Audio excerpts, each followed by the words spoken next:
Hello students, কেমন আছো তোমরা সবাই? আমি রূপক রায়, আমাদের চ্যানেলে তোমাদেরকে স্বাগত জানাই।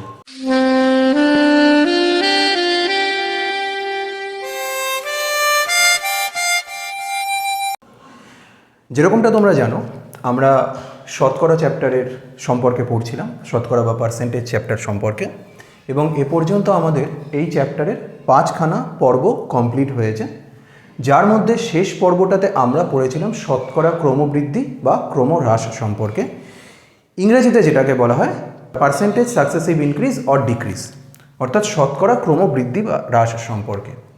তোমরা যারা আগের লেকচার বা তার আগের লেকচারগুলো কোনোটাই অ্যাটেন্ড করোনি, আমি তোমাদেরকে রিকোয়েস্ট করব ডিসক্রিপশন বক্স থেকে লিঙ্ক নিয়ে তোমরা প্রিভিয়াস ভিডিওগুলোকে দেখে তারপরে এই ক্লাসটা অ্যাটেন্ড করো।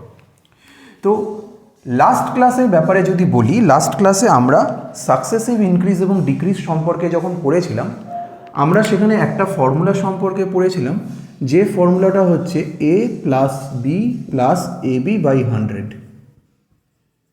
আমরা দেখেছিলাম যে সাকসেসিভ ইনক্রিজ বা ডিক্রিজের ক্ষেত্রে একটা সংখ্যার যদি প্রথমে a% বৃদ্ধি করা হয়, পরে b% বৃদ্ধি করা হয়, ওভারঅল এফেক্টিভ চেঞ্জ বা টোটাল বৃদ্ধি যেটা হয় সেটাকে এই ফর্মুলার সাহায্যে বের করা যায়। বৃদ্ধির জায়গায় হ্রাস হলে হ্রাসটাকেও বের করা যায়। বৃদ্ধি এবং হ্রাস দুটোই যদি একসঙ্গে হয় তাহলেও এই ফর্মুলাটা আমাদের ক্ষেত্রে খুবই ইউজফুল ছিল। তাহলে আজকের ক্লাসে কি করব? আজকের ক্লাসে আমরা দেখব এই ফর্মুলাটাকে ওই সাকসেসিভ ইনক্রিজ বা ডিক্রিজের মতনই আরও বেশ কিছু অঙ্কের ক্ষেত্রে এই ফর্মুলাটা কতটা ইউজফুল হয়ে যায়। ঠিক আছে, কোথায় ইউজফুল হয় দাদা সেটাও দেখা যাক, সেটাও বলে দিই। যখন যখন তুমি পরীক্ষায় এরকম কোনো প্রশ্ন পাবে, যে প্রশ্নে কোনো একটা রাশি আছে, যে রাশিটা, সাপোজ এর নাম দিলাম আমি রাশি 1, এই রাশিটা আরও দুটো রাশির গুণফলের সঙ্গে সমান। এটা রাশি 2, এটা রাশি 3। একটা রাশি দুটো রাশির গুণফলের সঙ্গে সমান। এই ধরনের ক্ষেত্রে, এই সমস্ত ক্ষেত্রে যদি প্রথম রাশির পরিবর্তন a% হয়, তৃতীয় রাশির এই রাশিটা, মানে এটা তো রাশি দ্বিতীয় ধরেছি 2 নম্বর, চলো এক কাজ করি, এটাকে 3 নম্বর রাশি, এটাকে 1 নম্বর, এটাকে 2 নম্বর ধরি। যদি প্রথম রাশির পরিবর্তন a% হয়, দ্বিতীয় রাশির পরিবর্তন b% হয়, তাহলে যে রাশিটা এই দুটো রাশির গুণফলের সঙ্গে সমান, তার এফেক্টিভ চেঞ্জ হবে a plus B plus AB by 100। এই ফর্মুলার সাহায্যে আমরা এই রাশিটার এফেক্টিভ চেঞ্জ পেয়ে যাব যদি দুটো রাশির চেঞ্জ আমাকে বলে দেয়। দাদা কী রকমভাবে এই অঙ্কগুলো করবো ঠিক বুঝতে পারলাম না, একটা প্র্যাকটিক্যাল উদাহরণের সাহায্যে দেখা যাক। তোমরা আয়তক্ষেত্র সম্পর্কে পড়েছ? হ্যাঁ পড়েছি। আয়তক্ষেত্রের আমরা জানি লম্বা সাইডটাকে বলা হয় দৈর্ঘ্য বা এল বা লেন্থ, আর এই সাইডটাকে, ছোট সাইডটাকে বলা হয় ব্রেডথ বা প্রস্থ, তাই না? আর মাঝের এরিয়াটাকে বলা হয় ওই যেটা বললাম এরিয়া। এবং আমরা জানি আয়তক্ষেত্রের এরিয়ার ফর্মুলাটা কি? আয়তক্ষেত্রের এরিয়ার ফর্মুলাটা হচ্ছে এই রকম, যে area equal to length into breadth, তাই না? এবার দেখো, এই যে ক্ষেত্রফলের যে রাশিটা অপর দুটি রাশির গুণফলের সঙ্গে সমান, কার কার সঙ্গে? লেন্থ এবং ব্রেডথের গুণফলের সঙ্গে সমান। এখন যদি তোমাকে পরীক্ষায় প্রশ্ন দেয় যে কোনো একটি আয়তক্ষেত্রের লেন্থ বা দৈর্ঘ্য, রেক্ট্যাঙ্গেলের দৈর্ঘ্য a% বাড়ানো হলো, প্রস্থ বা ব্রেডথকে b% বাড়ানো হলো, তাহলে এরিয়া কতটা চেঞ্জ হবে? কি করে করবে? একদম সোজা এই ফর্মুলা ইউজ করবে, কারণ আমরা জানি এরিয়া মানে এই দুটো রাশির যাদের পরিবর্তন হয়েছে তাদের গুণফলের সঙ্গে সমান, অর্থাৎ এরিয়া পরিবর্তন হবে a plus B plus AB by 100। বোঝা গেছে? আমরা কিছু উদাহরণের সাহায্যে করি এই ধরনের অঙ্কগুলো, তাহলে আমাদের আরও সুবিধা হবে বুঝতে। 1 নম্বর প্রশ্নটা আমি যখন লেন্থ আর ব্রেড দিয়ে বললাম একটা আয়তক্ষেত্রের উপরেই আমরা প্রশ্ন করি, তাহলে আমরা বুঝতে পারবো যে কিভাবে এই অঙ্কের প্রশ্নগুলো দেয় আর কিভাবে তার সমাধান করতে হয়।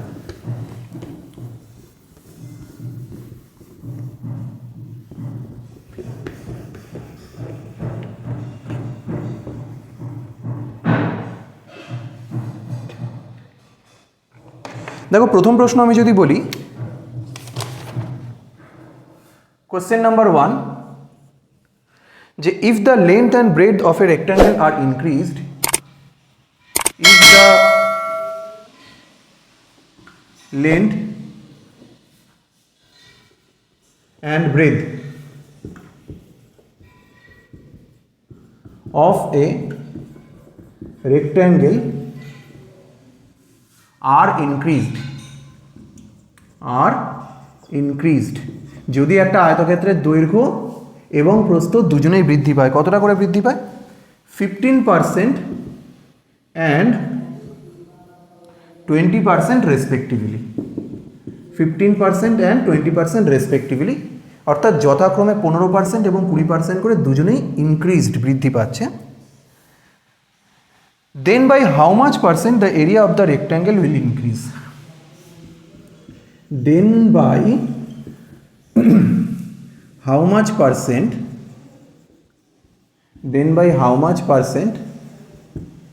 the area will increase? এই হচ্ছে প্রশ্ন। এই প্রশ্নটা তোমার CHSL 2022 এসেছিল। ওকে, কি করে করব? আমাদের অপশন দিয়ে দিয়েছে, option A 32%, option B 38%, option C 36% and option D 48%। এখন খুব বেশি মাথা খাটানোর দরকার নেই এই ধরনের প্রশ্নগুলোতে। তুমি জানো যে একটা আয়তক্ষেত্র বা একটা রেক্ট্যাঙ্গেল মানে তার এরিয়া সবসময় লেন্থ অ্যান্ড ব্রেডের গুণফলের সঙ্গে সমান, এবং সেই রেক্ট্যাঙ্গেল বা আয়তক্ষেত্রের লেন্থ এবং ব্রেড দুজনকেই বাড়ানো হয়েছে, দুজনেই ইনক্রিজ আছে, একজন 15% আর একজন 20%, অর্থাৎ লেন্থকে বাড়ানো হয়েছে 15%, ব্রেডকে বাড়ানো হয়েছে 20%।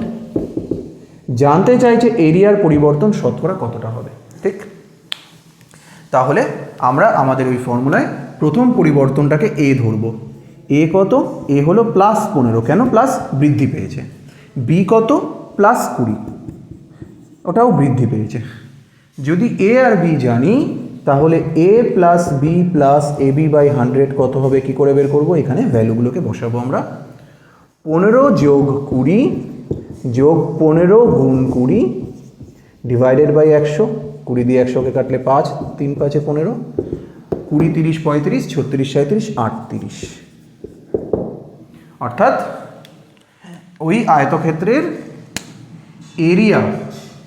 এরিয়া কত পার্সেন্ট পরিবর্তন হবে? 38% বাড়বে। ঠিক আছে, বাড়বে কি করে আমি শিওর হলাম, কেন কমবে না? যদি কমতো, এই ফর্মুলার নিয়ম হচ্ছে উত্তরটা তাহলে নেগেটিভ আসতো, এখানে একটা মাইনাস থাকতো। এখানে মাইনাস নেই মানে এটা ধনাত্মক, অর্থাৎ 38% যেটা উত্তর এসছে সেটা বৃদ্ধিকে সূচিত করে। আমাদের উত্তর হবে 38%, অপশান বি। এটুকুই উত্তর। তো CHSL কেন, এগুলো আমাদের ক্লার্কশিপ বলো, মিসলেনিয়াস বলো, ফুড এসআই বলো, এই ধরনের পরীক্ষাতেও দিতে পারে এই ধরনের অঙ্ক, এবং দেখা মাত্র এই ধরনের অঙ্কগুলোকে তোমরা এইভাবে সলভ করে ফেলবে। খুব বেশি কমপ্লিকেটেড ওয়েতে করতে যাবে না, তোমাদের উত্তর চলে আসবে তাড়াতাড়ি এবং ভুল হওয়ার সম্ভাবনাও কম থাকবে। আমি আরও কিছু প্রশ্ন দেখাই যেখানে এই ধরনের দুটো রাশির গুণফলের উপর তৃতীয় রাশিটা নির্ভর করছে, এবং এই ধরনের এই একই ফর্মুলার সাহায্যে যে অঙ্কগুলো হবে কোথায় কোথায় খাটাতে হবে, তাহলে এই সূত্রটা তোমরা ব্যবহারটা আরও ভালো করে বুঝতে পারবে। এটা আমি মুছে দিই, আশা করি তোমরা নোট করে নিয়েছো। আমি চলে আসি 2 নম্বর প্রশ্নে।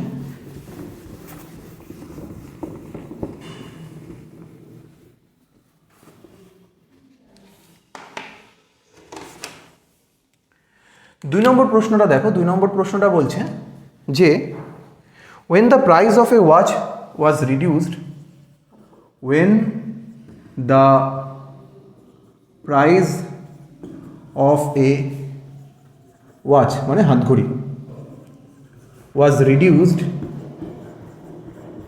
when the price of a watch was reduced by 20%, by 20%, একটা ঘড়ির দাম যখন 20% কমানো হলো,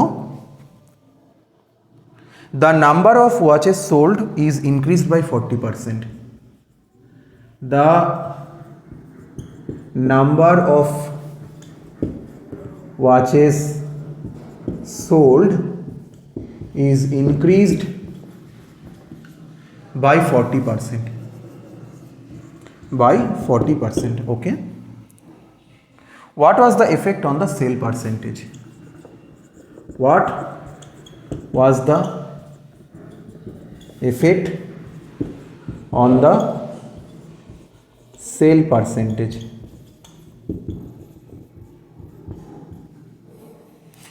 এটাও CHSL 2022 অঙ্ক। অপশন কি দিয়েছে জানো? অপশন দিয়েছে 1 12% ইনক্রিজ, অপশন বি দিয়েছে 30% ডিক্রিজ, অপশন সি দিয়েছে 12% ডিক্রিজ। দেখো 12% আগেও দিয়েছিল, সেটা ইনক্রিজ দিয়েছিল, এটা 12% ডিক্রিজ দিয়ে দিয়েছে। আর অপশন ডি হচ্ছে 30% ইনক্রিজ। ওকে, তো আমরা প্রশ্নটা পড়ি, প্রশ্নটার বাংলা মানে বোঝার চেষ্টা করি, তারপর আমরা সলভ করব। প্রশ্নটা বলছে যে the price of A watch was reduce, যখন ঘড়ির দাম কমানো হলো কতটা? 20%। রিডিউস মানে হ্রাস করা। তখন ঘড়ির বিক্রি ইনক্রিজ, বিক্রি বেড়ে গেল, সোল্ড ইনক্রিজড, বিক্রি কতটা বেড়ে গেল? বিক্রি বেড়ে গেল 40%। জানতে চেয়েছে তাতে এফেক্ট অন দ্য সেল পার্সেন্টেজের কতটা পরিবর্তন হলো। সেল পার্সেন্টেজ মানে মোট বিক্রি বাট্টা লোকটার কতটা বাড়লো। যখন ঘড়ির দাম 20% কমানো হলো, বিক্রি বেড়ে গেল, এতে লোকটার মোট যে টাকাটার বিক্রি বাট্টা হতো সেটার পরিবর্তন কত শতাংশ হলো সেটাই জানতে চেয়েছে। এখন আমরা জানি একটা লোকের মোট বিক্রি বাট্টা দ্যাট ইজ সেল, এটা দুটো জিনিসের ওপর ডিপেন্ড করে। কিসের কিসের ওপর? একটা ঘড়ির দাম কত সেটার ওপরে, আর তার কার ওপর ডিপেন্ড করে? কতগুলো ঘড়ি বিক্রি হচ্ছে তার উপরে, তাই না? নাম্বার অফ ওয়াচেস সোল্ড এর উপরে ডিপেন্ড করে প্রাইস এবং number of watches sold. Price যত বাড়বে সেল তত বাড়বে, নাম্বার অফ ওয়াচেস যত বেশি সেল হবে, যত বেশি ঘড়ি বিক্রি হবে, সেল তত বাড়বে, ওভারঅল বিক্রি বাট্টা তত বেশি হবে। এবং একটা ঘড়ির দাম যা যতগুলো ঘড়ি বিক্রি হয়েছে সেটা দিয়ে গুণ করলে আমরা পাবো মোট কত টাকার বিক্রি বাট্টা হয়েছে। ধরো একটা ঘড়ির দাম 100, মোট 5টা ঘড়ি বিক্রি হয়েছে, তাহলে বিক্রি বাট্টা হয়েছে 500 টাকার। ঠিক, তার মানে এই যে সেল যে কোয়ান্টিটিটা, সেল যে রাশিটা, এই রাশিটা এটা দুটো রাশির গুণফলের সঙ্গে সমান। আর দুটো রাশির গুণফল যখনই এরকম তৃতীয় রাশিটা হবে, তখন এদের দুজনের পরিবর্তন হলে এদের পরিবর্তনটা কি করে বের করতে আমরা শিখেছি। এখানে কিভাবে পরিবর্তনটা হচ্ছে? প্রাইস কমে যাচ্ছে, কতটা কমছে? 20% কমছে, অর্থাৎ প্রাইস 20% কমছে। যখন প্রাইস 20% কমছে, ঘড়ির বিক্রি বেড়ে যাচ্ছে 40%, বলেই দিয়েছে ইনক্রিজ। তাহলে এটাকে প্লাস দিয়ে লিখবো, এটা 40% বৃদ্ধি পেয়েছে। ঠিক, এখন যেহেতু দুটো রাশির গুণফলের ফলে এই তৃতীয় রাশিটা এসছে, জানতে চেয়েছে টোটাল ফল কতটা চেঞ্জ হয়েছে, বিক্রি বেড়েছে কমেছে কী হয়েছে জানতে চেয়েছে। এই ধরনের প্রবলেমগুলো সলভ করার সময় আমরা আমাদের পরিচিত সূত্র A+B+AB/100 ফর্মুলা ব্যবহার করি, যেখানে এই যে প্রাইসটা একে আমরা এ ধরে নেব। এ মানে ঘড়ির দাম কতটা চেঞ্জ হয়েছে, কতটা চেঞ্জ হয়েছে? 20% হ্রাস পেয়েছে, তাই -20 লিখলাম এর মান। বিক্রি কতটা বেড়েছে? 40% বেড়েছে, তাই এটাকে +40 লিখলাম। এরপর আমরা A+B/100টা ভ্যালুটা বের করার চেষ্টা করি। A plus B plus A B by 100। A কত আছে -20, বি কত আছে +40, প্লাস এ কত আছে -20, বি কত আছে +40 বা শুধু 40, যা ইচ্ছা লেখো, নিচে 100। এই 0 0 এই 0 0 কাটলো, -20 আর +40 বিয়োগ হলে শুধু 20 পড়ে থাকে, 40 থেকে 20 বাদ গেলে। এখানে এই প্লাসে মাইনাসে মাইনাস হয়ে যাবে, আর 4 দুগুণে 8, ঠিক। 20 থেকে 8 বিয়োগ করলে আসবে 12, তার মানে 12% সেল চেঞ্জ হয়েছে। এখন এই 12%টা বৃদ্ধি না হ্রাস? আমাদের উত্তরে দুটো জায়গায় দেখবে 12 আছে, অপশান সিতেও কিন্তু 12 আছে, অপশান এতেও কিন্তু 12 আছে। তো তোমার 12% দেখা মাত্র তুমি টুক করে সি দাগিয়ে দিও না। সিতে লেখা আছে দেখো 12% ডিক্রিজ, অর্থাৎ 12% সেল কমেছে। যদি সত্যি সত্যি সেল কমতো তাহলে এই 12%-এর আগে এখানে যোগ বিয়োগ করার সময় মাইনাস আসতো, আসেনি মানে এটা ধনাত্মক, অর্থাৎ এখানে কিছু নেই মানে প্লাস আছে। অর্থাৎ এই যে সেল, তার 12% পরিবর্তন তো হয়েছে, এটুকু তো ঠিক। সেই পরিবর্তনটা বৃদ্ধি না হ্রাস? যেহেতু এর আগে কোনো চিহ্ন নেই, অর্থাৎ প্লাস চিহ্ন আছে, তার মানে এটা অবভিয়াসলি 12% ইনক্রিজ বা 12% বৃদ্ধি। অর্থাৎ যদি ঘড়ির দাম 20% কমিয়ে সেল 40% বাড়ানো যায়, ওভারঅল বিক্রিবারটা 12% বাড়বে। এটাই হচ্ছে আমাদের উত্তর। এইভাবে আমরা করব। আশা করি বোঝা গেছে এই উদাহরণটাও। আমি নেক্সট প্রশ্নে চলে আসি। 3 নম্বর প্রশ্নে চলে আসি। এটা মুছে দিই, এটা তোমরা নোট করে নিও, বুঝতে অসুবিধা হলে কমেন্ট বক্সে আমাকে জানিও। নেক্সট দেখো,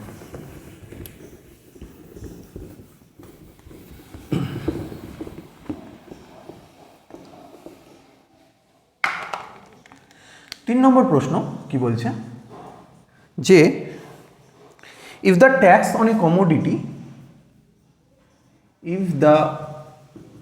tax on a commodity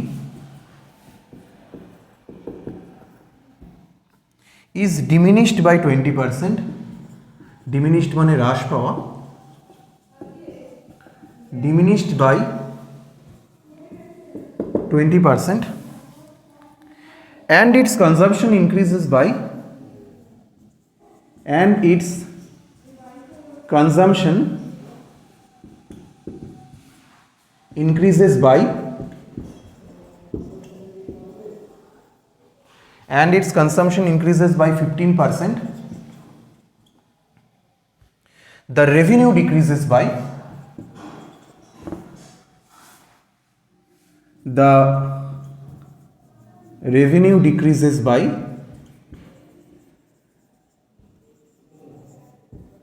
revenue কতটা ডিক্রিজ করবে জানতে চেয়েছে।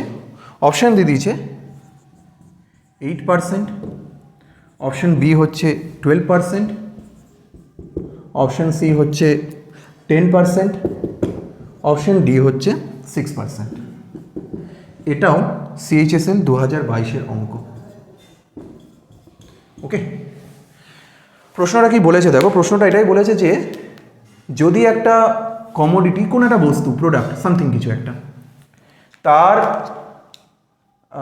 ওপর যে ট্যাক্স রয়েছে সেই ট্যাক্স কমিয়ে দেওয়া হয় 20%। ট্যাক্স 20% কমিয়ে দেওয়া হলে কনজামশন, অর্থাৎ ওই জিনিসের ব্যবহার বেড়ে যায় বাই 15%।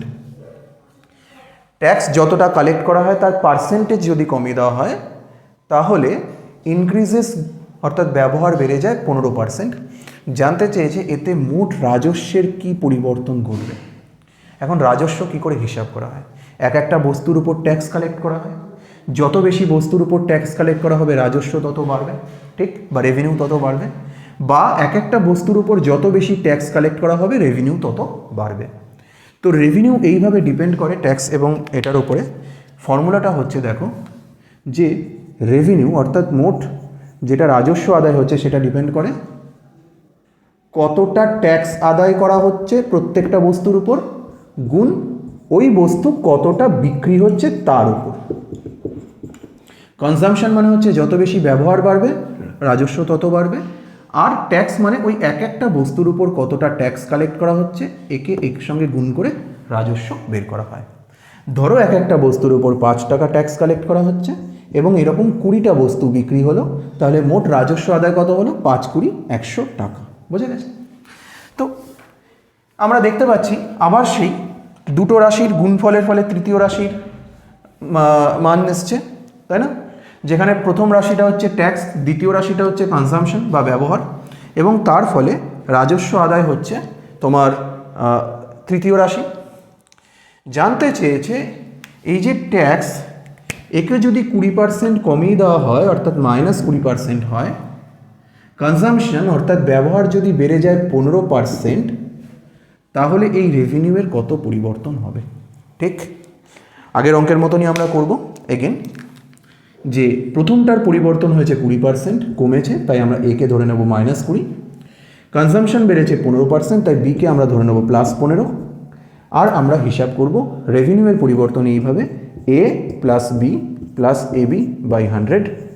এর মান কত? এর মান হচ্ছে -20, বি মানে কত? বি মানে 15, আর এবির মান বসাবো, এ হচ্ছে -20, বি হচ্ছে 15, নিচে 100।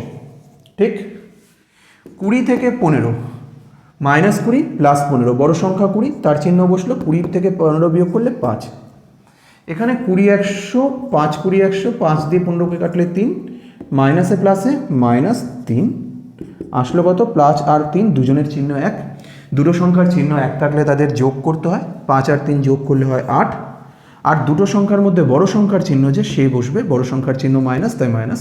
দুটো সংখ্যার চিহ্ন যদি এখানে মাইনাস, তাহলেও আমরা যোগ বিয়োগের ক্ষেত্রে বড় সংখ্যার চিহ্নটাকেই দেখব। বড় হচ্ছে 5, তার চিহ্ন মাইনাস, মাইনাস বসলো, দুটো সংখ্যার চিহ্ন একই, তাদের যোগ হলো 5 আর 3 8%।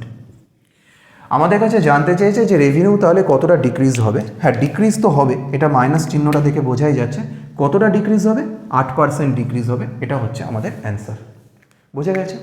এইভাবে আমরা এই ধরনের অঙ্কগুলো করবো। দেখো, এটা CHSL 2022-এ দিয়েছে, পিএসসির পরীক্ষাগুলো তো এই ধরনের প্রশ্নগুলো দেয়। তো যখন এই ধরনের অঙ্কগুলো দেবে, তোমরা ডাইরেক্ট এই সূত্রের ব্যবহার করে, এই a + b + ab / 100 এই সূত্রের ব্যবহার করে একবারে উত্তরগুলোকে বের করবে। আমি চলে আসি পরের প্রশ্নে, দেরি না করে। পরের প্রশ্নটা দেখো, 4 নম্বর প্রশ্নটা, এটা মুছে দিই। শুধু যে এই ধরনের ক্ষেত্রগুলোতে দেয় তা নয়, তোমরা ওই আয়তক্ষেত্রের অঙ্কটা মনে আছে আশা করি, রেক্ট্যাঙ্গেলের অঙ্কটা, 2 ডাইমেনশনাল যে কোনো ছবিতে এই ফর্মুলাটা খাটানো যায়। আয়তক্ষেত্রেও কেন, বৃত্তের ক্ষেত্রেও খাটানো যাবে। বৃত্ত একটা 2 ডাইমেনশনাল ছবি। তো দেখো 4-এর দাগের অঙ্কটা দেখো, বুঝতে পারবে। 4-এর দাগের প্রশ্নটা বলছে, if the radius of a circle is increased by, if the radius of a circle, if the radius of a circle is, if the radius of a circle is increased by, if the radius of a circle is increased by 23%, 23%, then area will increase by, then area will increase by,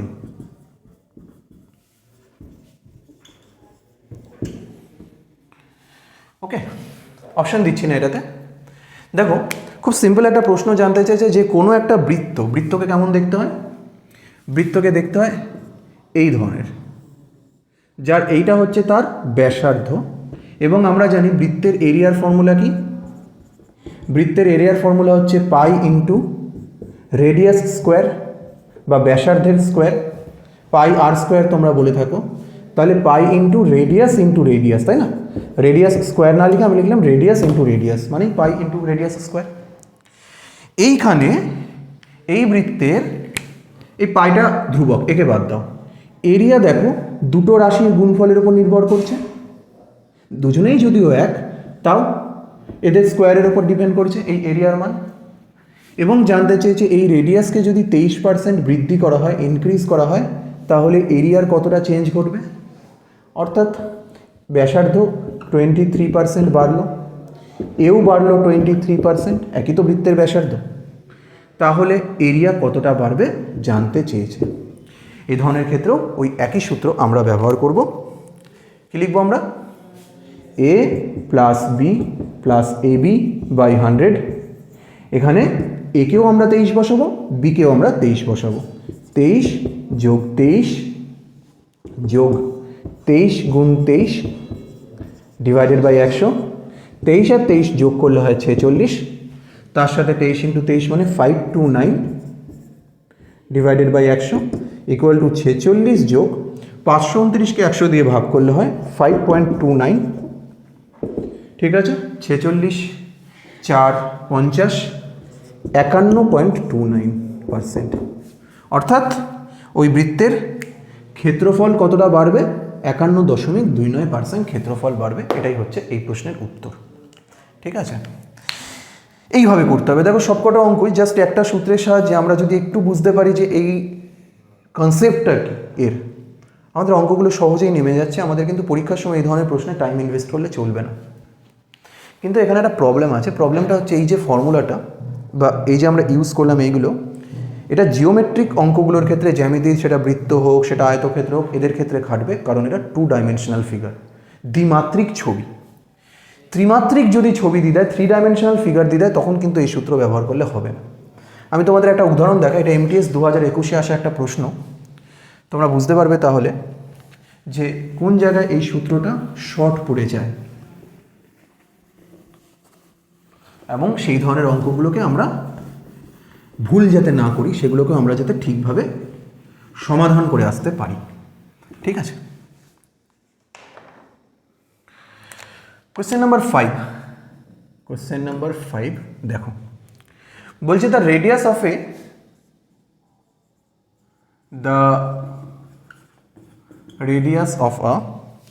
cylinder is increased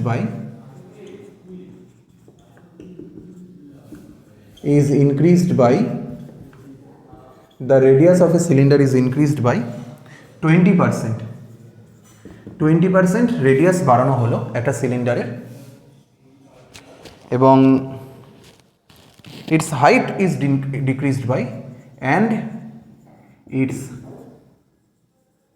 height is decreased by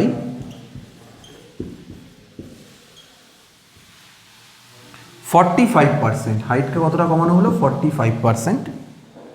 What is the percentage increase decrease in the volume of the cylinder? What is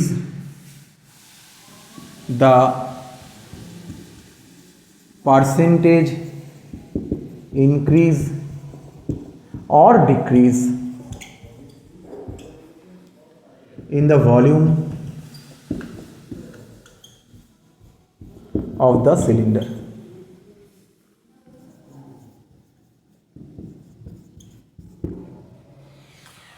option দিয়ে দিয়েছে না? Option দিচ্ছি না, চলো option ছাড়াই করো।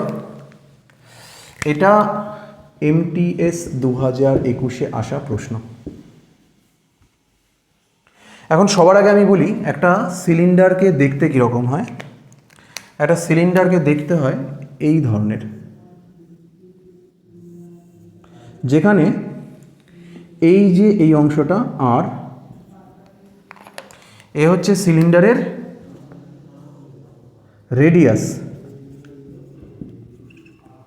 আর এইখান থেকে এই অবধি যে ডিস্টেন্সটা সেটাকে H দিয়ে লেখা হয়। এ হচ্ছে সিলিন্ডারের হাইট। এবং তোমরা মাথায় রাখবে, সিলিন্ডারের ভলিউম বা আয়তনের ফর্মুলাটা হয় πr²h। শর্টে এটা লিখলাম, কিন্তু একটু ইলাবোরেট করে যদি লিখি, এই ফর্মুলাটা দাঁড়াবে volume equal to pi into radius r² আছে, তার মানে রেডিয়াস ইন্টু হাইট। এবার দেখো সমস্যাটা কোথায় হয়ে গেল। এই যে আয়তনের মান এই সিলিন্ডারটার, সে পাই তো ধ্রুবক, পায়ের কথা বাদ দাও, রেডিয়াস ইন্টু হাইট, 3 জন আছে, 1 2 3, এবং এদের পরিবর্তন হলে ভলিউমের কত পরিবর্তন হবে জানতে চেয়েছে। তো যেহেতু 3 জন আছে, যতই দুজন একই হোক না কেন, রেডিয়াস হোক না কেন, আমরা কিন্তু এটাকে বের করতে পারবো না a plus B plus AB by 100 এর সাহায্যে, কারণ একে যদি আমরা এ ধরি, একে বি ধরলে একে কি ধরবো, তাই না? তো এটা আমরা কী করে করব? আমরা একটু দেখি নর্মাল টেকনিকে আমরা অঙ্কগুলোকে করার, যেখানে বলেছি radius of the cylinder is increase কতটা 20%। ওকে, আমি পয়েন্ট তথ্যগুলোকে নোট করি যে রেডিয়াস অর্থাৎ ব্যাসার্ধ সে বেড়েছে 20%। 20% বৃদ্ধির অর্থ হচ্ছে 1/5, মানে আগে 5 থাকলে 1 বেড়ে 6 হয়েছে। এবং এই সাইডে আমি এই তথ্যগুলোকে লিখি, আমি লিখব এইভাবে, এই সাইডে আমি পুরনো মানটাকে লিখব ওল্ড, এই সাইডে আমি নিউ মানটাকে লিখব নতুন, আর এই সাইডে যার যেটা মান লিখছি তার ব্যাপারে লিখব, তার নাম লিখলাম রেডিয়াস। তো রেডিয়াস কতটা চেঞ্জ হয়েছে? রেডিয়াস 20% বেড়েছে, মানে 1/5, মানে আগে যদি রেডিয়াস 5 থাকতো, এখন রেডিয়াস বেড়ে কত হয়েছে? 6, 5 আর 1 6। হাইট কি হয়েছে? হাইট বা উচ্চতা ডিক্রিজ পেয়েছে, কমে গেছে। কতটা কমে গেছে? 45% কমে গেছে। তাহলে হাইট ডিক্রিজ করেছে কতটা? -45%, কমেছে -45/100। 5 দিয়ে কাটলে 5 9 45, 5 20 100, অর্থাৎ -9/20। কথাটার মানে কি? কথাটার মানে হচ্ছে এই যে আগে যদি 20 থাকতো হাইট, এখন 20 থেকেও 9 কম। অর্থাৎ হাইট কিভাবে চেঞ্জ হয়েছে? হাইট চেঞ্জ হয়েছে এইভাবে, আগে যদি হাইট হতো 20, এখন হাইট তার থেকেও 9 কম। 20 থেকে 9 কমলে সেটা হয় 11। তাহলে আমরা আগের রেডিয়াস এবং বর্তমান রেডিয়াসের অনুপাত বের করলাম, আগের উচ্চতা এবং বর্তমান উচ্চতার অনুপাত বের করলাম প্রদত্ত তথ্যগুলো থেকে। তাহলে ভলিউমের অনুপাত কি করে বের করব দাদা? আমরা ভলিউম মানে জানি, ভলিউম মানে πr²h, এটাকেই করি এখানে। পাই আর কত? আর 5 স্কোয়ার, এইচ কত? 20। এটা হলো পুরনো আয়তন বা পুরনো ভলিউম, ওল্ড। নতুন ভলিউম কত? ইস্টু চিহ্ন দিয়ে পাই আর স্কোয়ার মানে হচ্ছে 6 স্কোয়ার ইন্টু এইচ মানে হচ্ছে 11। ঠিক, এদের দুজনের অনুপাত হচ্ছে ভলিউমের অনুপাত। পাই পাই কেটে গেল, 5 5 25 গুণ 20, আর এই পাশে 6 6 36 গুণ 11। 2 দিয়ে কাটলে এটাকে 10, 2 দিয়ে কাটলে 18, 2 দিয়ে কাটলে 5, 2 দিয়ে কাটলে 9। তাহলে 5 25 125। এটা যদি আগের আয়তন হয়, এখন আয়তন হচ্ছে 9 11 99। ঠিক আছে? তো আমরা যখন আমাদের ফর্মুলা দিয়ে হচ্ছে না, আমরা রেশিওর হেল্প নিলাম, অনুপাতের হেল্প নিলাম। আমরা ব্যাসার্ধের অনুপাত দেখলাম কত আছে এর সাহায্যে, আমরা উচ্চতার অনুপাত দেখলাম কত আছে, এবং তার সাহায্যে আমরা আয়তনের অনুপাত বের করলাম, যে আয়তনের অনুপাত হচ্ছে 125:99। অর্থাৎ আগে যদি এর আয়তন 125 হতো, এখন হচ্ছে 99 একক। তাহলে আয়তন কমে গেছে, তাই না? কতটা আয়তন কমেছে? 125 থেকে 99, 26 ঘর কম। কিন্তু আমাদের জানতে চেয়েছে শতকরা পরিবর্তন কতটা হয়েছে আয়তনের। শতকরা পরিবর্তন কি করে বের করব? 125-এর মধ্যে যদি 26 ডিক্রিজ হয়, 100-র মধ্যে ডিক্রিজ কতটা হবে বের করো। 25 দিয়ে এটাকে কাটলে 4, 25 দিয়ে এটাকে কাটলে 5, 4 6 24, 4 হাতে 2, 4 দুগুণে 8 9 10 ডিভাইডেড বাই 5, 5 দুগুণে 10, 0 5 8 40, 20.8% আয়তন হ্রাস পাবে। ঠিক আছে, 20.8% আয়তন হ্রাস পাবে। তো এই ধরনের অঙ্কগুলোকে আমরা এইভাবে করব। এগুলো দেখো 3 ডাইমেনশনাল ফিগার, ত্রিমাত্রিক চিত্র, তাই না? আগেরগুলো ছিল ওই যে আয়তক্ষেত্র, ওই যে বৃত্ত, ওরা ছিল দ্বিমাত্রিক চিত্র। ওদের ক্ষেত্রে a plus B plus AB by 100 সূত্রের সাহায্যে হয়ে যাচ্ছে। কিন্তু এইগুলোর ক্ষেত্রে একটু অসুবিধা হবে। তো অসুবিধা হলেও আমরা সেই অসুবিধাটাকে সুবিধায় কনভার্ট করে নিলাম। আমরা কী করলাম? অনুপাতের সাহায্যেই অঙ্কটা করে ফেললাম। অনুপাত থেকেই আমাদের বেরিয়ে আসলো, আমাদের খুব বেশি জটিল কঠিন কিন্তু হয়নি। তো এই ধরনের অঙ্কগুলোকে এই ফরম্যাটে করে ফেলবে, ঠিক আছে? বোঝা গেছে? তো লাস্ট একটা অঙ্ক দিই, এটা তোমাদের হোমওয়ার্ক থাকবে, এটা তোমরা বাড়িতে সলভ করবে। এটা আমি মুছে দিচ্ছি, আশা করি তোমরা নোট করে নিয়েছো। আমাদের আজকের ক্লাসের শেষ অঙ্ক, এটা তোমরা হোমওয়ার্ক করবে, হোমওয়ার্ক করে আমাকে জানাবে। কোশ্চেনটা কী আছে দেখো, 6 নম্বর প্রশ্নটা বলছে যে the price of an article is reduced, the price of an article is reduced by 30%, 30% কমানো হলো একটি জিনিসের দাম, but the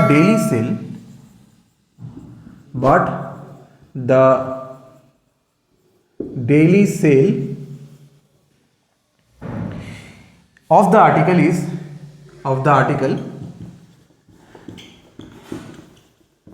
is increased by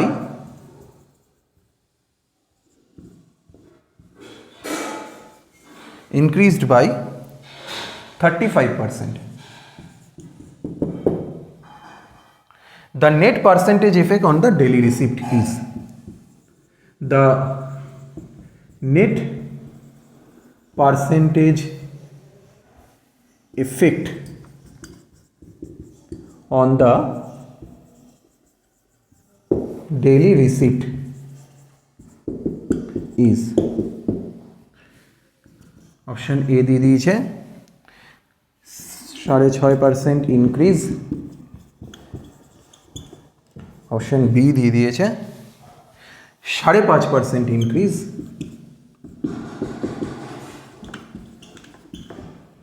option C দিয়ে দিয়েছে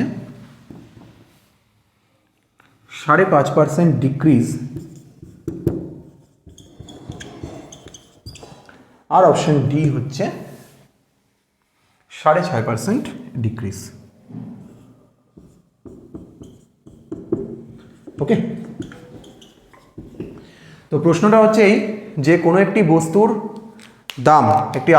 দাম, যদি কমে যায় 30%, কিন্তু সেল বেড়ে যায় 35%, তাহলে ওভারঅল সেলের ওপর, ওভারঅল ডেইলি রিসিপ্টের ওপরে কত শতাংশ পরিবর্তন হবে? এটা তোমাদের হোমওয়ার্ক থাকলো। তোমরা এই অঙ্কটাকে করার পরে এর যেটা অ্যান্সার আসবে সেটা কমেন্ট বক্সে লিখবে, ঠিক হলেও আমি জানাবো, ভুল হলেও আমি তোমাদের জানিয়ে দেবো।